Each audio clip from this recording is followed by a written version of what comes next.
So, all it did was point here. In the 30 seconds I had to examine the artifact, yes, all it did was point at a second star system. Arcadia colony, to be precise. Population a little under 3 million, largely unexplored, but apparently quite the vacation resort. There's something there, Captain, and I think it's important that we get to it before the Covenant do. Our orders are to investigate Harvest. We still don't know a lot about what's going on down there. I understand that, Captain, but everything I see here tells me that we need to get to Arcadia to figure this out. Very well, Professor. I'll clear it with Admiral Cole. Serena, set course for Arcadia. Aye, sir. Crazy mystery trip to Arcadia plotted in, spinning up FTL drive. Serena, get out of my lab.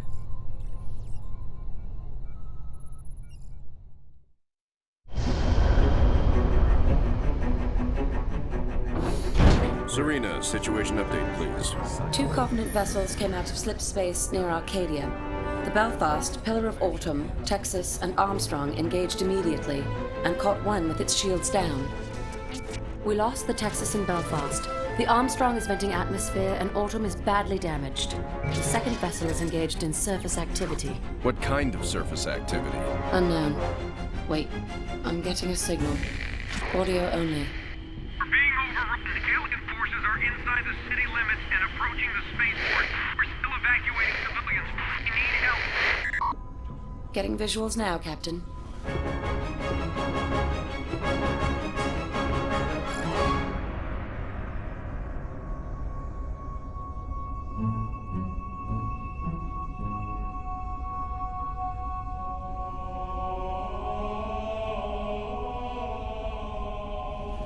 Serena, launch pods. Bring the ship to alert. Hello everybody, this is Phoenix bringing you the 4th mission of my Halo Wars Legendary Walkthrough Guide. This is Arcadia City, and this is going to be the first part in a 3-part mission walkthrough. This one's going to just focus on one strategy, and that is the ODSTs. So it's just going to be me using the ODSTs and getting you guys familiar with how to use them for this mission in order to complete it. First things first, you start the same on all the missions. You're going to start with the 4 Hornets plus Forge. You're going to immediately try to micro them around, because if you try to keep them in one spot, there's a chance that the grunts will throw grenades on them just like that. So try to keep them moving. Most of the time they'll miss, but on that one it was just kind of like bad luck. And sometimes you'll have those plays, like you just have to kind of just keep going. Anyways, the same drops will always happen. You're going to get the 2 squads right behind you as they drop from that Spirit dropship. The subway will be easy to clear. Target the ghosts down first, and then target down the grunts as well. And then focus down each elite honor guard to clear the subway. You can do the subway pretty quickly, and you can get under par time if you do it really, really fast. But just focus on clearing the subway out. You can usually get par time regardless of, even if you take your time clearing out the subway. Pick up the black box while you can. It's going to be right next to where we save Adam, but we're not going to focus on that yet. We're going to go over here, use Forge. We're going to take down the elites, the elite squad right here on the ground, and then we're going to focus down the ones in the garrisonable sniper tower. Micro back one of our Hornets, micro back another, taking too much damage. We're going to start microing Forge around because there's a chance that he can get grenaded. We don't want him to take any more unnecessary damage that he more than he already has. Gonna micro back one of those Hornets. After the elites are killed in the sniper tower, you're going to go over here. Use Forge to gather the remaining supplies on the ground while you use the Hornets to mop up all the remaining enemies.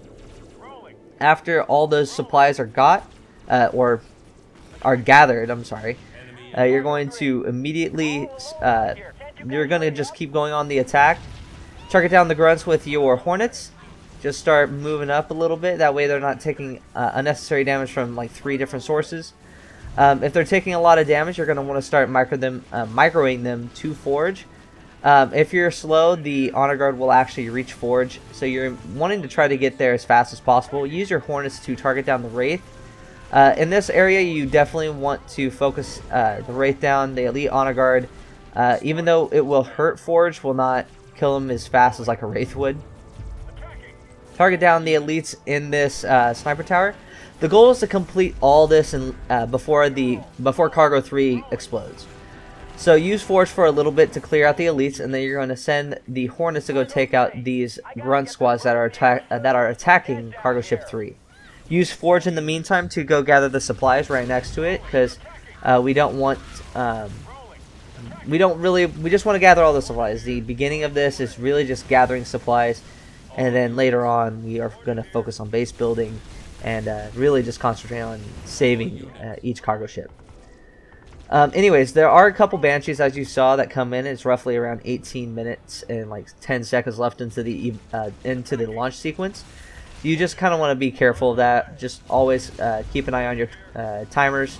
It's awesome having these timers because you can kind of gauge when the enemy will attack based on this video. So just remember the timing. I will always point out the timing that best helped me when I was doing this mission. Roughly under 17:30, right around 17:25 usually is when I get the cargo ship 3 getting absolutely torn apart.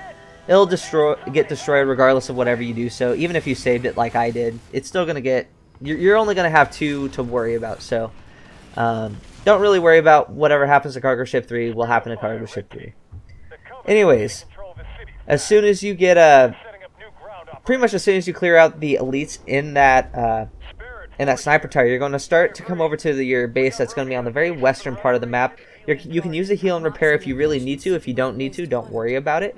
At this time, you also want to save Adam, because at this point, there's no enemies that are going to be between you and cargo ship 2. That is actually a huge tip, because you cleared the way already, there's no chance for the spirit dropships to drop on top of cargo ship 2. So you can just sit next to cargo ship 1. So focus a lot on cargo ship 1 if you're trying to keep both of them alive. It's really you also want to try to make sure that one of your Spartans land in a vampire. It's not necessary, but it really does help later on when they're sending 3 or 4 banshees at you. Having that stasis spawn really does help, because they do get that full tech.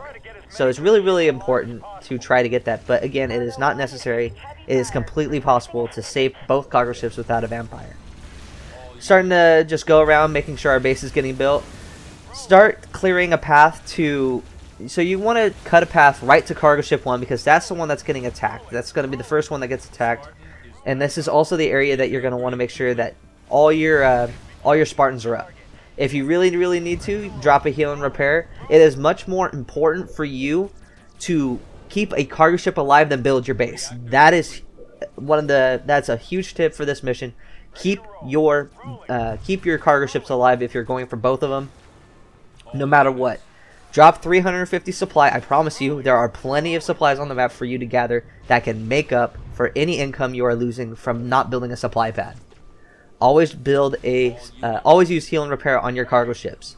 If you do not know how to heal and repair, it's up on the D-pad. Use the radial menu and go to the right. It's going to be with the 2 wrenches, or the wrench and the screwdriver, or something like that. Moving on. There are a lot of enemies around the map. You really want to spend this time while you're building your base clearing out as many enemies as you possibly can, because we do want to make sure as many civilians get to the cargo ships as possible. There are a couple mission objectives that advocate for you to save as many as you can. The first one is 500. The second one is 1,000. Most of the time I can get to the 500. It's very simple. I might create a separate video that addresses just getting to 1,000, but I might do it on a easier difficulty like heroic, because again, it is extremely difficult just by doing this method to get to that 500 mark. But if you do this strategy, you perfect it. And any of the strategies I'm going to show you, whether that be Hornets, ODSTs, or tanks, you should be able to hit 500, regardless of how well you do. Again, a lot of this mission is combat score. Combat score is huge. Make sure you're not losing units unnecessarily. Use a heal and repair. Again, keeping your army alive is more important than you building another building or getting those ODSTs just a bit faster. Your income is fast enough at this point where you're going to be able to get those ODSTs out by about the 8-minute marker. So just be extremely, be very cognizant of that, because This mission is all about your ability to react and understand when those enemies are starting to come and attack you again.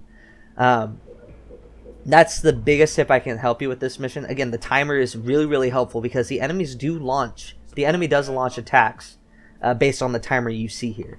Like in the last 2 minutes of this mission, they're going to just send a swarm of enemies, of Covenant at your cargo ships. So you're going to really, really want to pay attention. Take your time, but also react accordingly to whatever the enemy is doing to you. If you see a bunch of Banshees, you want to kind of intercept those with your Hornets. Use your ODSTs on this mission specifically to garrison them into sniper towers, because that is going to give them much more health, much more veterancy, and it will definitely be more helpful than just having them walk around the map. Use the map to your advantage. You really want to use some map control on this mission. Be very careful of locusts. Locusts are building killers, but they also can really do a number on your cargo ships. Again, keep an eye out on your Hornets. You want to micro them away if they're taking too much damage. If you can't afford a heal and repair yet, or if your heal and repair is on cooldown, you definitely want to focus on that. Also, you kind of want to respond to certain enemies. For an example, you aren't going to use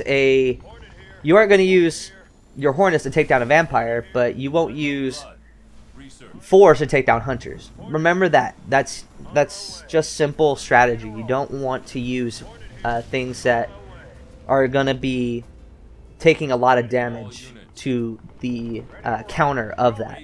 Again, right here, Forge is going up against hunters. We don't really want that. We want him to go up against those air units. Those air units are going to be much more helpful. Those air units are going to be an easier target for Forge because he does more damage to them.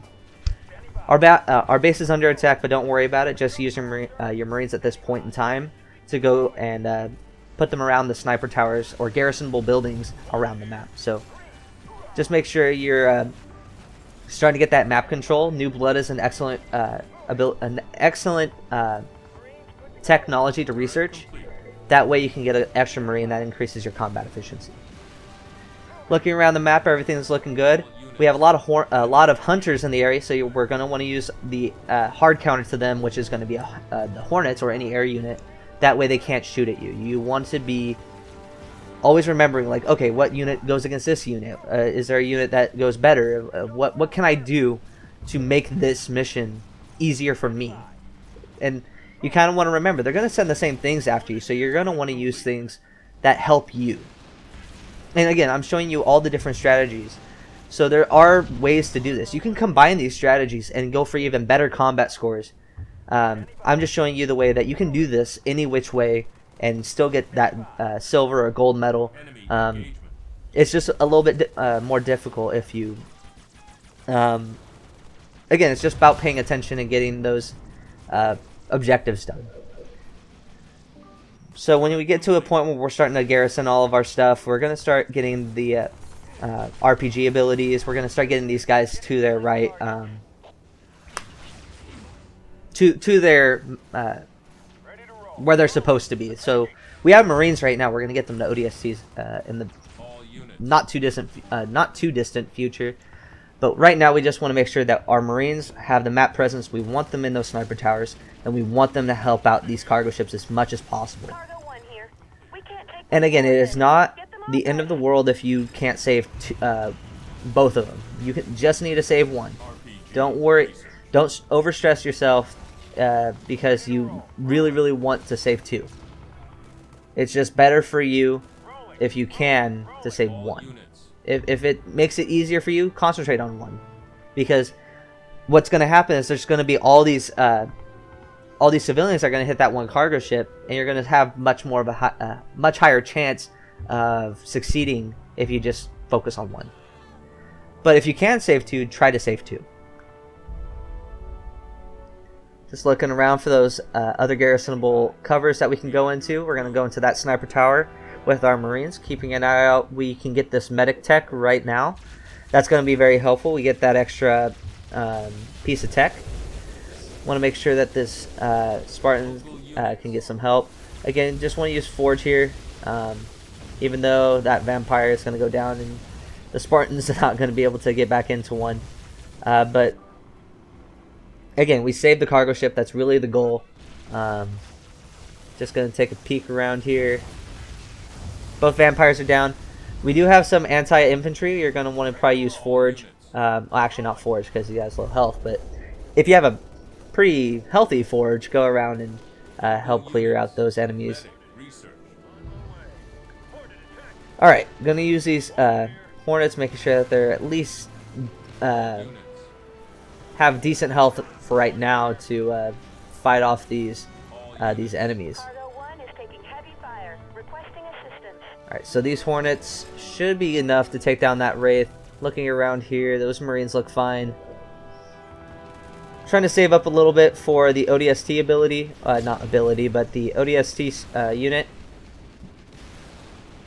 Researching ODST, and while they're you already have Marines out, we'll upgrade those Marines already to ODSTs. So it's going to be... it's nice. We'll increase the combat efficiency, increase their damage as well, increase their armor. You can kind of lump all those up into, as I said, combat efficiency. So we're probably going to just send these units over here to get healed once we have the 350 supply that we need. We just want to be very careful. Forge is literally one shot away from needing to be revived, but as we get the health repair, as we get heal and repair down, everything should be better for Forge and our Marines as well as our Hornets. We don't want them to not heal though. Alright, so while your ODSTs are getting, you're researching ODST, you're going to start wanting to queue up a couple Marines. That way, we're going to have, just like we have our defending force and these sniper towers, we're going to have our mobile force, which is going to just go around the map killing things. That way we can maximize saving those, not those ODSTs, but saving those civilians. As well as later on, it's going to be kind of like that buffer between the enemy and hitting your cargo ship. So right about here is when they're going to start sending a lot of Banshees, and they're going to start having the Kamikaze ability, which is going to be really, really annoying because they're just going to fall on anything that they want to fall on, including your cargo ships. So just be careful. Again, keeping your cargo ships alive is more important than getting one extra Marine. So use heal and repair whenever you can. If you do lose Forge in his Goshawk, again, it's not the end of the world. Just let him heal, and then you just need to keep him next to cargo ship number 1 if you still have it, or cargo ship 2 if you only have one left, or whatever one that you have left. Alright, so we're going to use that Hell Jumper ability a lot in this for the rest of this mission, because having them on the front lines is one of the coolest parts about having ODSTs. You can just drop them anywhere. But yeah, so one of the mission objectives is to target down the Covenant base and build a second base. I unfortunately was dumb and lost one of my Hornets. I should have kept them next to cargo ship 1, which is what I'm doing now. I'm sending them back to cargo ship 1. That way they can get Forge. But with your Marines here, you're going to use the RPG ability. If you really want to, use like 5 Marines. It should be enough to take down 1 turret. If you want to just target them all down with the RPG, if you want to target the base down with the RPG, you can do that too. Any of these strategies are completely viable, but just try to take down the base as fast as possible. Most of the time, if you stay out of range of the, if you stay in the back lines, you can stay away from a lot of the turret fire.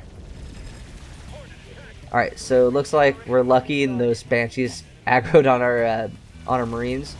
A lot of this mission is luck, I'm not going to lie. It does take practice, it does take an ounce of luck. Just keep trying. It's you're going to think that you got this strategy down, and then next thing you know, they're going to send 3 Banshees, and unfortunately they're just all going to fall on your cargo ship, destroying it. So a lot of it is luck. I'm not going to lie, but a lot of this is just learned. You can get a lot of this. You can prevent a lot of this. Again, some of it is like skill, but some of it is luck. It's a little balance of both, and sometimes it can be frustrating. But I would just recommend keep trying your best, keep practicing, and eventually you'll get the gold medal, or you can. It's just like tweaking a little bit of things. That way you can get those. That way you can succeed, and you're gonna start realizing like, oh, if I do this a little bit more, do this differently, maybe this will make it a little bit better. Stuff like that.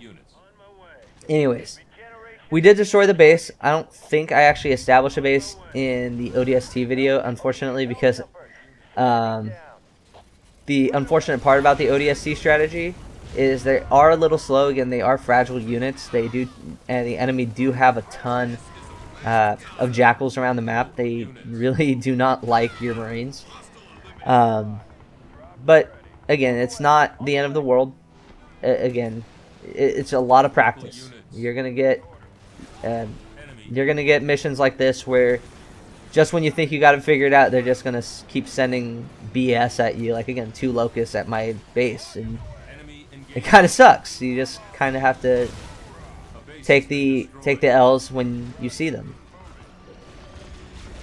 As I said earlier on in the video, they are going to start sending their large forces at 2 minutes. Just be very careful. Once you kill 50 elites, go grab the skull. It's going to be next to the Covenant base.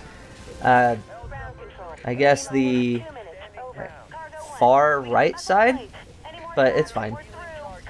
Alright, so in this video I lose cargo ship 1. It frustrated me. I didn't want to keep this video almost because I lost cargo ship 1 and my goal is to keep all the cargo ships alive. But just like I said earlier, you're going to have these missions where it's just going to be a lot of bullcrap, a lot of things that you wish that you can prevent, but unfortunately you couldn't. But I ended up succeeding. But again, it's just a lot of responding to the enemy attack, responding to the things that you know will definitely do the damage, like these locusts.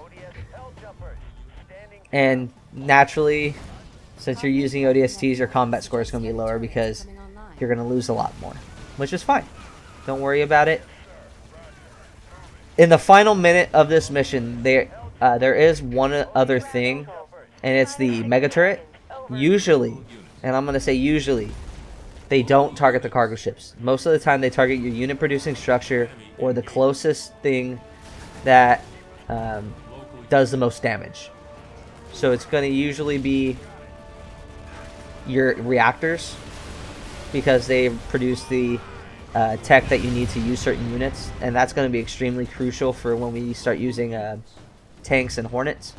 So it's very important to keep an eye on all this. But as you can see, we're down to 25 seconds. They don't really have much left to send at us.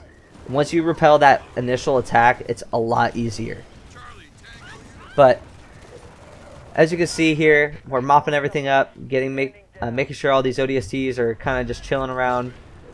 Again, the base doesn't get built. That's one extra thing. I think I did the math. If I actually had got the base built on time, I think it would have made it a little bit more into silver, but it still would have been silver. But once you get that evacuation complete, that is the end of the mission.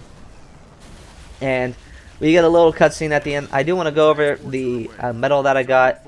I ended up getting silver though, so this strategy does need some perfecting, but again, this strategy, even the sloppy gameplay that I showed you guys, and I'm sorry for that, still got me a silver medal.